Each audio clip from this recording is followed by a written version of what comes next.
It was a cool, sunshiny day in late March when I saw him first crawl out from the tree line into the sunshine. At first, I thought it was some kind of a small animal, but I wasn't really sure. So I just kept my eye on him during the day. He laid down in the sun, and about 30 minutes later, he must have gotten hot and got up and wandered back into the shade. And I could tell then that it was a small dog, about 30 pounds, black. And so working in a rock quarry has some advantages to it. I asked one of the truckers if he'd pick me up a bag of dog food and 2 bowls, and I would set out some food and water for the dog. So about an hour later, he came back for another run, and after I loaded him up with dolomite, he gave me the food and the pans, and I went and sat them halfway between me and the dog. And shortly thereafter, he put his nose up in the air. He could smell it. He was wandering slowly out towards the pans and must have known it was food because he laid down and he drank from the water bowl first. And he must have been really thirsty. And then he got up and he sniffed the food and he started eating. And he emptied the whole pan. He ate it all.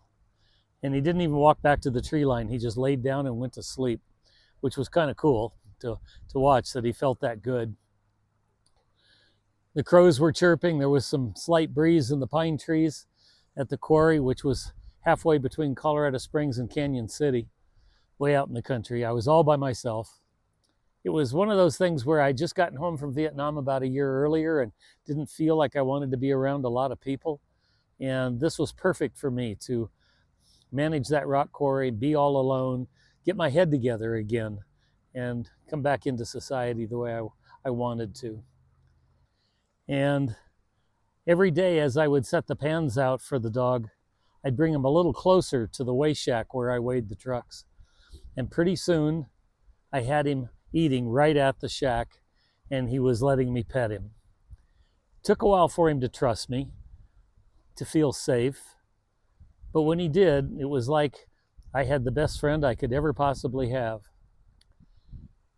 We were together for the next 15 years, and there were a lot of adventures and a lot of special times with that dog. I named him Hamilton. I took him to the vet in Colorado Springs, and because he didn't have a collar on him, so I wasn't sure if he had any shots, and got him all updated with all of that. Had the doctor look him over, and he had some pretty severe mange, and his coat was all embedded and dirty, and he'd been lost for a while. And I was glad that I found him. Had him for, like I said, 15 years. And over the course of the next couple of months, I'm going to share some really cool stories about Hamilton and me and the things and the adventures that we had together, hiking and camping and all kinds of stuff. I'll wait. I'll give it to you later. So anyway, here's a picture of Hamilton sitting next to the scales. Thought you'd like to see what he looked like. Active aging with Keith. I didn't get it that time. Eventually it's going to happen. Active aging with Keith. Thanks a lot for watching. See you in the next video.